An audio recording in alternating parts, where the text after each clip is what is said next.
సమక్షం NN5 news కి స్వాగతం. ముందుగా హెడ్లైన్. రాజకీయాల నుంచి వైదొలుగుతున్నట్లు ప్రకటించిన తెదేపా నేత గుంటూరు ఎంపీ గల్లా జయదేవ్ ప్రజాసేవ చేసేందుకు రాజకీయాల్లోకి వచ్చామని, రాజకీయాలలో ఉండటం వలన వివాదాలు ఎక్కువ అవుతుండటంతో మనస్తాపంతో రాజకీయాలకు స్వస్తి పలికి పీలేరులో జరిగిన రా కదలిరా సభ విజయవంతం కావడంతో వైసీపీ నాయకులకు భయంతో గుబులు మొదలైంది. సభ విజయవంతం చేసినందుకు ధన్యవాదాలు తెలిపిన తెలుగు యువత రాష్ట్ర అధ్యక్షుడు శ్రీరామ్ చిన్నబాబు, రాజంపేట పార్లమెంటరీ అధికార ప్రతినిధి ఆర్జే వెంకటేష్. ఇక డీటెయిల్స్ చూస్తే అన్నమయ్య జిల్లా పీలేరులో నిన్న జరిగిన రా కదలిరా సభ విజయవంతం కావడంతో వైసీపీ నాయకుల్లో ఓటమి భయం గుబులు మొదలైందని తెలుగు యువత రాష్ట్ర అధ్యక్షులు శ్రీరామ్ చిన్నబాబు, రాజంపేట పార్లమెంటరీ అధికార ప్రతినిధి ఆర్జే వెంకటేష్ అన్నారు. మదనపల్లిలోని తమ కార్యాలయాల్లో ప్రెస్ మీట్ నిర్వహించిన శ్రీరామ్ చిన్నబాబు, ఆర్జే వెంకటేశ్లో సభ విజయవంతం కావడానికి కృషి చేసిన ప్రతి ఒక్క తెలుగుదేశం సైనికుడికి కృతజ్ఞతలు తెలిపారు. ప్రస్తుతం జగన్మోహన్ రెడ్డి రాష్ట్రంలో నిర్వహిస్తున్న సిద్ధం కార్యక్రమంలో చేసిన అభివృద్ధిని చెప్పుకోలేకపోతున్నారన్నారు. కాలువలే నిర్మించలేని ముఖ్యమంత్రి 3 రాజధానులు ఎలా నిర్మిస్తారని ఎద్దేవా చేశారు. ఇంట్లో సొంత చెల్లికి తల్లికి న్యాయం చేయలేని ముఖ్యమంత్రి ఆంధ్ర రాష్ట్ర ప్రజలకు ఏ విధంగా న్యాయం చేస్తారని ప్రశ్నించారు. షర్మిల ఆంధ్రప్రదేశ్కు రాకతో జగన్ గుండెల్లో రైళ్లు పరిగెడుతున్నాయని చెప్పుకొచ్చారు. తల్లి విజయమ్మతో దగ్గరయ్యే ప్రయత్నం చేస్తున్నారని అన్నారు. రాష్ట్రంలో రైతుల సబ్సిడీ నిలిపివేసిన ఏకైక ముఖ్యమంత్రిగా వైఎస్ జగన్మోహన్ రెడ్డి చరిత్రహీనులుగా మిగిలిపోతాడని విమర్శించారు.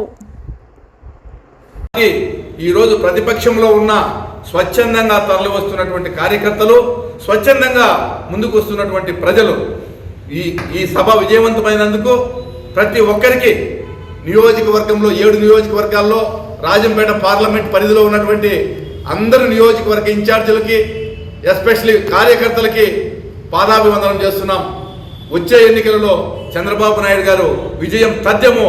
Janasena Telugu Desam party combination super success అని చెప్పి నిన్న సభతో తెలిసింది. ఇక నిన్న సభతో తెలుగుదేశం కార్యకర్తలలో కొత్త ఉత్సాహం నెలకొనింది. చంద్రబాబు నాయుడు గారు కార్యకర్తల్లో కొత్త స్ఫూర్తిని నింపినారు. ఈరోజు ఆయన చేసినటువంటి దిశ నిర్దేశం వచ్చే 70 రోజుల్లో ఒక టానిక్ లాగా పనిచేస్తుంది. ఈరోజు వైఎస్ఆర్సీపీ నాయకుడు సిద్ధమని ప్రజల్లేకపోతున్నాడు. తెలుగుదేశం కార్యకర్తలు కూడా మీ పైన యుద్ధం చేయడానికి సిద్ధంగా ఉన్నారని చెప్పి ఈ సందర్భంగా తెలియజేస్తున్నా.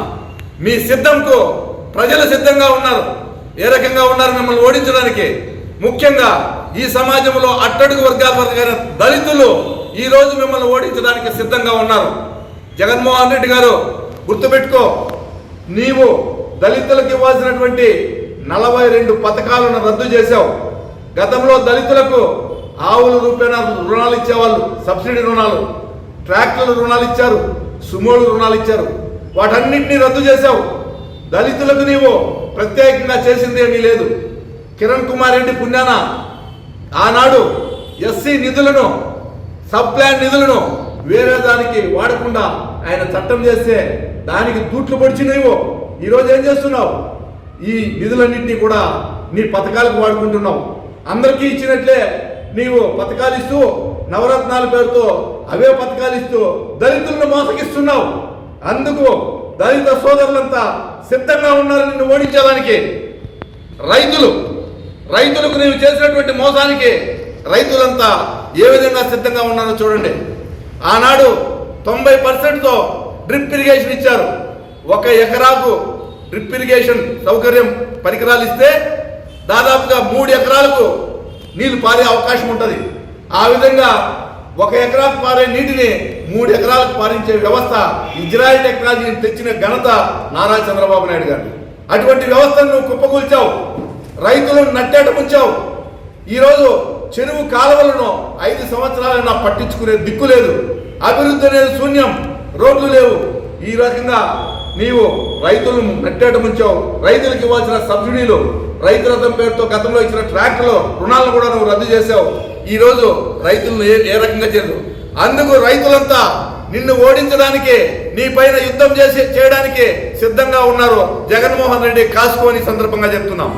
ఇక బలహీన వర్గాల ప్రజలు, ఈ సమాజంలో 50% ఉన్నటువంటి బడుగు బలహీన వర్గాల ప్రజలు నీ పైన కక్ష కట్టి ఉన్నారు. వారికి గత అందరికీ నమస్కారం.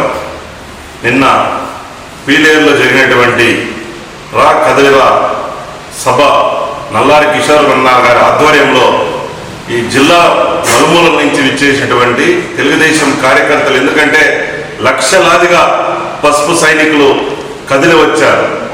ఈ సభకు వచ్చిన జనం చూసి ఈ వైసీపీకి వాళ్ళకు పిచ్చి పట్టిపోయింది ఆల్రెడీ. ఎందుకంటే రేపు తెలుగుదేశం పార్టీ చంద్రబాబు నాయుడు గారు ముఖ్యమంత్రి కాబోతున్నారనే దానికి ఈ సభ ఒక ఉదాహరణ మాత్రమే. ఎందుకంటే ఈ అవినీతి పరుణ్ణి, ఈ అరాచకాన్ని, ఈ అవినీతిని మనం తన్ని తరమాల్సిన అవసరం ఉంది. కాబట్టి అదేవిధంగా మదనపల్లి నియోజకవర్గం నుంచి కూడా పెద్ద ఎత్తున తెలుగుదేశం నాయకులు, తెలుగుదేశం కార్యకర్తలు, అభిమానులు, యువత, మహిళలు అందరూ తరలి రావడం జరిగింది. వారందరికీ ఈ సభ దిగ్విజయం చేసినందుకు మనస్ఫూర్తిగా మీ అందరికీ అభినందనలు తెలుపుతున్నాను. ఇక డీటెయిల్స్ చూస్తే అధికారంలోకి వచ్చిన వారంలోపే సిపిఎస్ ను రద్దు చేస్తామని, ఓపీఎస్ ను అమలు చేస్తామని నాడు పాదయాత్రలో ముఖ్యమంత్రి హామీ ఇచ్చి దాన్ని తొంగలో తొక్కడం ముఖ్యమంత్రికి తగునా అని యూటీఎఫ్ నాయకులు ప్రశ్నించారు. అధికారంలోకి వచ్చి 5 సంవత్సరాలు పూర్తవుతున్న సిపిఎస్ ఊసే ఎత్తకపోవడంతో నేడు రాజమండ్రిలో యూటీఎఫ్ ఆధ్వర్యంలో భారీ బహిరంగ సభ నిర్వహించి ఎవరైతే సిపిఎస్ రద్దు చేసి ఓపీఎస్ అమలు చేస్తారో వారికి ఓటు వేయాలని ఉద్యోగులు, ఉపాధ్యాయులు, కార్మికులకు పిలుపునిచ్చారు. 30 నుండి 40 సంవత్సరాలు ప్రజాసేవలో నిమగ్నమైన ఉపాధ్యాయులకు లేని పెన్షన్, కేవలం 5 సంవత్సరాలు పదవుల్లో కొనసాగిన ఎమ్మెల్యేలు, ఎంపీలు, ఎమ్మెల్సీలకు పెన్షన్ ఇవ్వటం ఎంతవరకు సమంజసమని ఈ సందర్భంగా నేతలు ప్రశ్నించారు.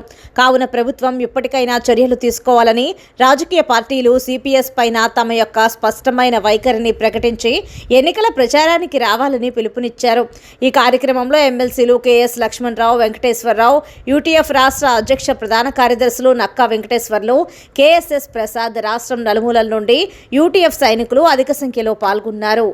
దివ్యాంగుల కోవెల వెలుగు సంస్థ యొక్క విశిష్ట సేవలు చిరస్మరణీయమని, సొంత వారికే భారం అనుకునే దివ్యాంగులకు మరియు వృద్ధులకు అందిస్తున్న ఈ సేవ ఒక యజ్ఞంలా మదనపల్లిలో మరియు చుట్టుప్రక్కల పరిసర ప్రాంతాలలో నిరంతరం కృషి చేస్తున్నదని 2వ పట్టణ పోలీస్ స్టేషన్ రైటర్ రామ్మూర్తి కొనియాడారు. మదనపల్లి మండలం కోళ్లబైలు పంచాయతీ అమ్మచెరువు మిట్టలో గల వెలుగు సంస్థకు విచ్చేసిన రామ్మూర్తి వెలుగు సంస్థలోని వృద్ధులకు మరియు వెలుగు సిబ్బందికి ప్రత్యేక కౌన్సిలింగ్ ఇచ్చారు.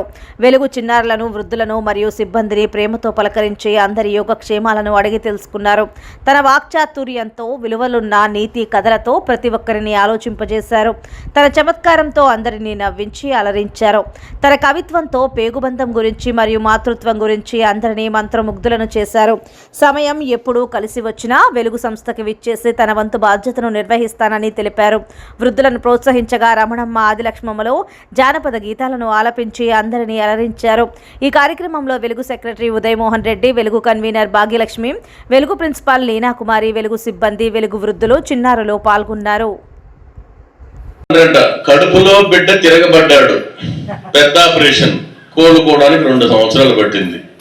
మళ్ళీ తిరగబడ్డాడు 22 ఏళ్ళ తర్వాత. పిచ్చి తల్లి కోలుకునేది ఎప్పుడో ఉన్నారు. చిన్నప్పుడు అన్నం తినకుండా ఏడిపిస్తారు, పెద్ద అయినాక అన్నం పెట్టకుండా ఏడిపిస్తారంట. చిన్నప్పుడు అన్నం తినకుండా ఏడిపిస్తారు, పెద్ద అయినాక అన్నం పెట్టకుండా ఏడిపిస్తారు అంటారు. అమ్మా ఏమనుకోవద్దు మేడం, మీ స్టాఫ్ గురించి వాస్తవం చెప్తున్నామా, మిమ్మల్ని పొగడాలి కదా అంటా ఉండేది. అదృష్టం కష్టజీవుల సొంతం అంటారు మేడం, రాసి పెట్టుకోండి మీ డైరీలో. అదృష్టం కష్టజీవుల సొంతం. మీరు ఎవరైతే మా మాట చెప్తాం, మీ గురించి ఒక చిన్న కవిత చెప్పాలనిపించింది. పరిశ్రమించి కృషి జీవనానికి పని బరువు అంటూ ఉంటుందా, ఎన్ని కొమ్మలే ఎలా మోయినని ఏ చెట్టైనా అంటుందా అని. మనసులో ఎన్ని బాధలున్నా అవన్నీ కూడా ఇంటి గుమ్మం కాడ వదిలేసి మళ్ళా ఇక్కడికి వచ్చి ఇక్కడ అందరిలో ప్రేమను పంచి మళ్ళా మీ బిడ్డల కోసం, మీ కుటుంబం కోసం చేస్తున్న త్యాగమూర్తులకు నేను తల వంచి నమస్కరిస్తున్నా. మదనపల్లిలో వాల్మీకి సంఘం కార్యాలయాన్ని ఆదివారం సంఘం వ్యవస్థాపకులు పులి శ్రీనివాసులు, కార్యదర్శి జయసింహ ఆధ్వర్యంలో ప్రారంభించారు. ఈ సందర్భంగా వారు మాట్లాడుతూ వాల్మీకుల సమస్యల పరిష్కరించడం కోసం మేము పనిచేస్తామని, ఎస్టీ పునరుద్ధరణ ధ్యేయంగా పనిచేస్తామని అన్నారు. వాల్మీకులకు చేరువలో ఉండటం కోసం కార్యాలయాన్ని ఏర్పాటు చేయడం జరిగిందని, వాల్మీకులకు ఎటువంటి సమస్యలు ఉన్నా పరిష్కరిస్తూ వారికి మద్దతుగా ఉంటామన్నారు.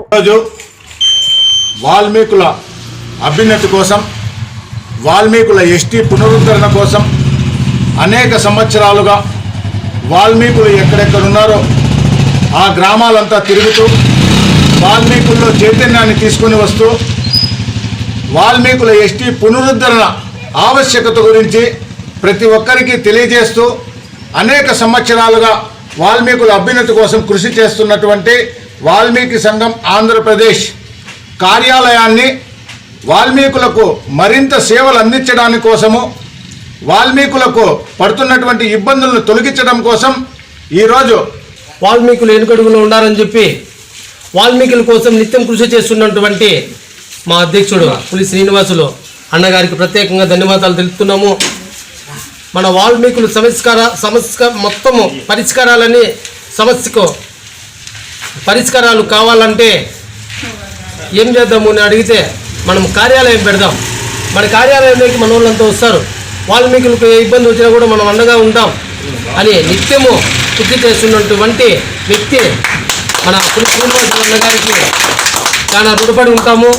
పెద్ద ఎత్తున ఈ యొక్క ఆఫీసును విజయవంతం చేయడం జరిగింది. ఈ పద్ధతి నుంచి కూడా ఏమైనా సమస్యలు ఉంటే మన ఈ ఆఫీసు నందు వచ్చి మనం పరిష్కరించుకోవచ్చు. ఏదైనా అధికార దృష్టికి తీసుకెళ్ళి మనము ఈ అంశాలను పరిష్కారం చేయడానికి ముందుకు వస్తారు. అధ్యక్షుల వారు శ్రీనివాసులు అన్న గారు, సద్దల జయసింహన్న గారు, అట్లా అందరూ కూడా లీడర్లు అందుబాటులో ఉండి మన చంద్రగిరి తొండవాడ విలాస్ లో 10 రోజుల క్రితం కారు చోరీ జరిగిందని పోలీసులకు ఫిర్యాదు చేసిన ఓనర్ రవీంద్రరెడ్డి కేసు నమోదు చేసి విచారణ చేపట్టిన చంద్రగిరి పోలీసులు కారు దొంగలను అదుపులోకి తీసుకున్నారు. కారు దొంగలు ఇచ్చిన వివరాలు సంచలనాత్మకమైన మర్డర్ కేసు వివరాలను బయటపెట్టింది. కారు దొంగతనం చేయలేదని రవీంద్రారెడ్డి చేసిన మర్డర్కు సహకరిస్తే ఇస్తామన్న డబ్బులు ఇవ్వకపోవడంతో కారును తీసుకెళ్లినట్లు నిందితులు పోలీసులకు తెలిపారు. తీగలాగితే డొంక కదిలినట్లు కారు దొంగలను విచారిస్తే మర్డర్ కేసు బయటపడింది.